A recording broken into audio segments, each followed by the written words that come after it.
Something massive has just exploded inside Formula One. New internal FIA evidence from the Qatar Grand Prix has surfaced, pointing directly at McLaren and forcing the governing body to open an intense investigation into the team's decisions. These findings strike at the heart of how Oscar Piastri lost a race he had dominated from the first lap. The evidence includes never-before-seen data sequences, timing overlays, and radio transcripts that show exactly how McLaren allowed the only strategic opportunity of the race to slip through their hands while every rival capitalized instantly. The moment the safety car lights appeared, the chain reaction began, and the FIA now wants to know why the fastest car on the circuit was left exposed. What this investigation uncovers could reshape the championship, because Piastri's second place was not the result of pace but the direct consequence of a strategic collapse. With Norris leading the standings, Verstappen reborn after Qatar, and Piastri still mathematically alive, this new evidence enters the championship battle like a storm. And before we break down the FIA findings, the McLaren radio messages, and the implications for the title decider in Abu Dhabi, make sure you subscribe right now. What you are about to hear changes everything. Oscar Piastri arrived in Qatar with the strongest car of the weekend and delivered a qualifying lap that demonstrated absolute mastery of the MCL39.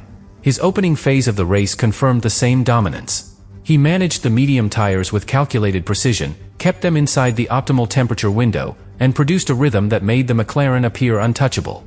The FIA-mandated stint limits did not intimidate him. Instead, he used them to structure his approach, keeping every lap consistent and clean.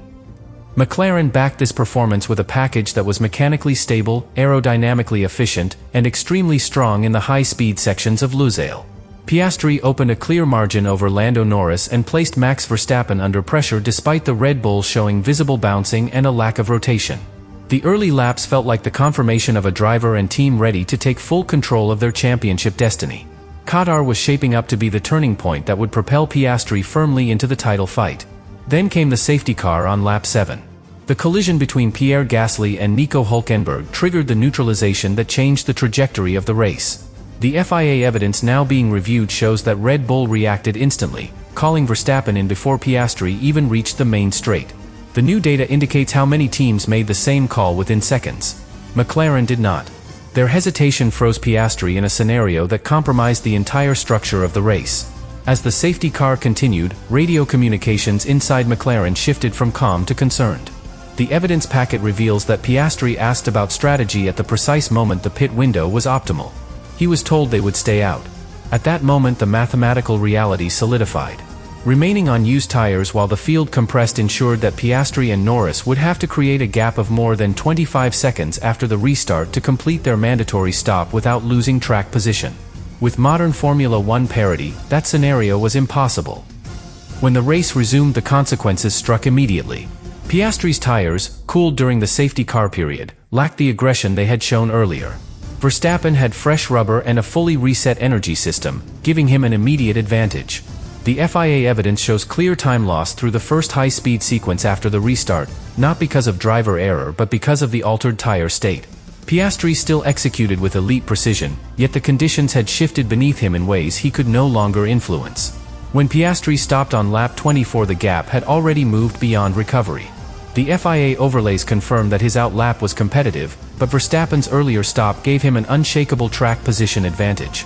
Piastri rejoined the race behind a rival he had outpaced all weekend. His radio message, quiet yet devastating, captured the magnitude of the lost opportunity. His engineer acknowledged it immediately. The FIA included this exchange in the evidence package now under scrutiny. The World Championship picture changed instantly. Norris remained in the lead with 408 points. Verstappen closed to 396. Piastri held 392 and was still alive. Qatar should have strengthened McLaren. Instead, it fractured the internal confidence of the team and exposed them to a regulatory examination that could influence the final race in Abu Dhabi. What the FIA decides next will shape how this story ends. Oscar Piastri entered the Qatar Grand Prix with a level of confidence and stability that reflected complete harmony between himself and the MCL39. His car behaved exactly as he expected through every technical phase. The high-speed corners allowed him to apply throttle early, the medium tires responded with uniform grip, and the braking zones gave him precise rotation. Nothing in the early laps suggested vulnerability. The problem began forming not because of what Piastri did, but because of the context around him. Formula One races are shaped as much by external events as by pace, and when the safety car appeared, the entire structure of the afternoon shifted underneath him before he had the chance to stabilize the situation. The mandatory tire rules for Qatar were always going to be decisive. Every driver knew that the race would be controlled not by single laps but by the sequence of stints. Piastri understood this clearly, and he shaped his opening pace with long-term vision. What he could not control was how the team around him would interpret the race once it entered the safety car phase. The gap he had built on track evaporated instantly, and the decision-making window grew dangerously narrow. The problem did not arise from the car, the tires, or the driver. It came from the timing mechanism that decides races when the field compresses. Once the safety car stayed out for multiple laps, the situation demanded a single conclusion. Any team that stopped would satisfy one mandatory stint with minimal loss. Any team that stayed out would be forced to regain a 25-second advantage once the field returned to racing pace. McLaren's refusal to pit Piastri was therefore not a small misjudgment. It was a strategic redefinition of the race.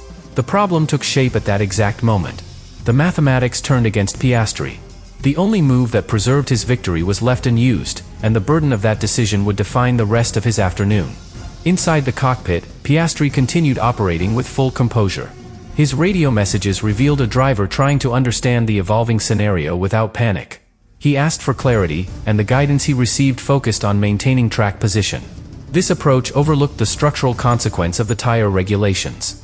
The problem grew more severe with every lap behind the safety car. As the tires cooled, the early stint advantage weakened. As the field compressed, the time needed to perform the mandatory stop increased. By the time the race restarted, the problem had changed shape entirely. It was no longer a question of pace. It was a question of arithmetic. The restart exposed the full effect of the earlier decision. Piastri drove well, yet the tires that had carried him so strongly before the neutralization no longer delivered the same compliance. Their temperature had cycled downward, and the grip that defined the opening laps required careful recovery. Verstappen, meanwhile, had a fresh compound ready to attack. Piastri still executed each corner with discipline, but he had been placed in a scenario where his control over the outcome had diminished. This is where the FIA interest intensifies. They are not analyzing his driving. They are analyzing the strategic environment that placed him at a deficit. The more laps passed, the clearer the structural picture became. Piastri was maintaining strong pace, but he was doing so on a tire that would never bridge the gap created by the safety car strategy. His race engineer attempted to guide him with calm instructions, yet the tone reflected a team now reacting rather than shaping the race. The problem for Piastri was not that he lacked the ability to fight back. It was that the race had moved beyond the reach of pure speed. The situation required a strategic reset that no longer existed once Verstappen had completed his stop and built a new lead.